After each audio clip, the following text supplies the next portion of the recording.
their first year up here. And I met them up here, a bunch of them, on the Saturday night. And I said, Mom, I went down there to see that son of a bitch. Biggest HO layout I ever saw.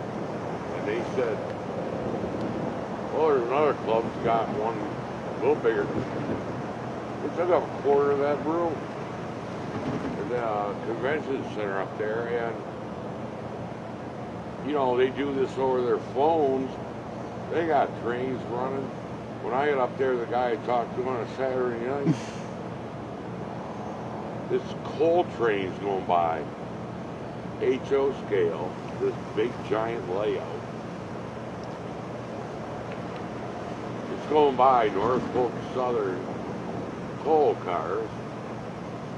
It's going by and going, holy fuck. When they got by, how many cars were on that? He says 78. Wow.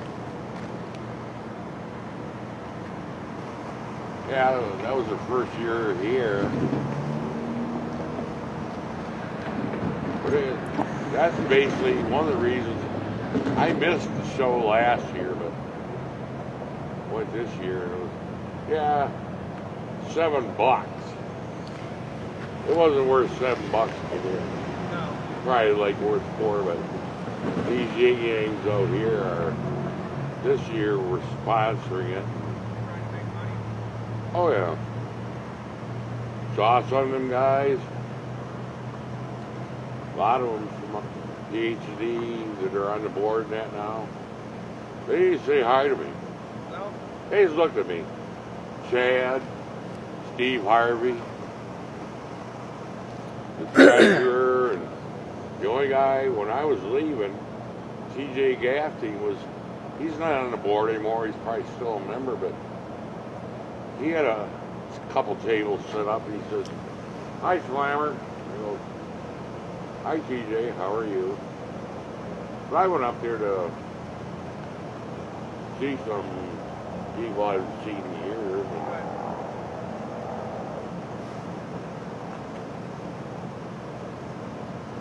Yeah, it's got to be AMTRAK out there coming in. But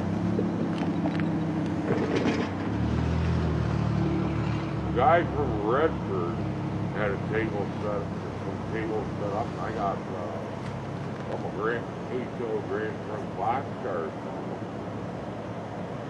Oh, it was like the life flight, and on the end of it, he had like 850. And they had a sticker over $6. But it says Grand Trunk, they're all put together. It wasn't plastic wheels, it was steel wheels. And I said, shit. I'm gonna get them for $6. I got two of them, he says, give me $10. $5 a piece.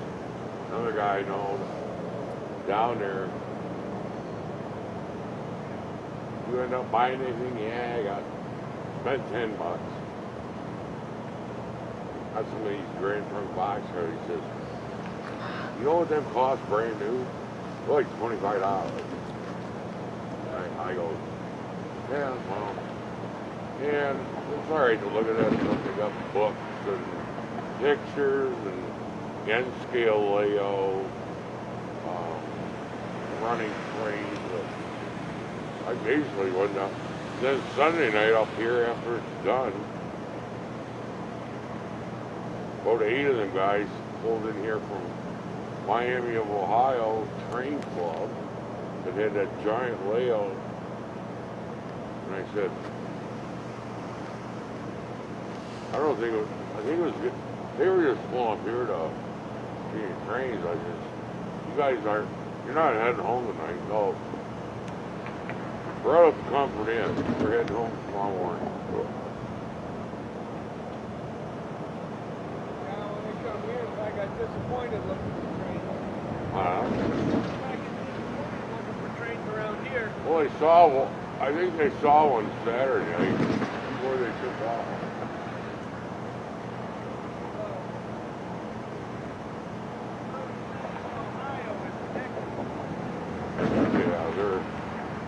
Yeah, it's like Miami. I forget what city basically said they call themselves Miami. I think it's right by Bowling Green. But Here comes Joe. Sorry, it took about 4 minutes. sometimes the train traffic that Michigan does. Yeah. Westbound's heading out too, huh? Amtrak. The Amtrak. AMTRAK. How you doing, Gabe? Oh, I'm going back and sit my. Yeah, it's getting chilly. We got, well, yeah, listen to the radio, or you already know. Night frost warning. Oh.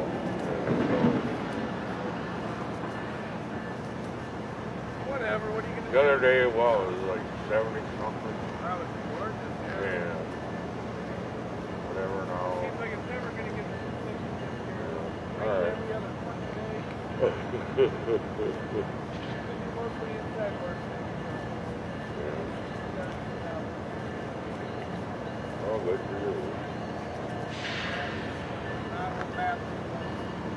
Yeah. Oh, But whatever, which way you head home when you go? I don't know which way you want to go. My older brother Bill was telling me earlier. He was out at the PhD property. He said, CSX engine out that way. Oh, really? So I don't know if they're out there trying to work on it, but he said, yeah, derailed, going around, I don't know where, but he said, he knows the engineer, he can't let it go. CSX is, I mean, I'm not driving out there, still on the ground, he said, wait fast, we're going to train to lift it up. Yeah, that's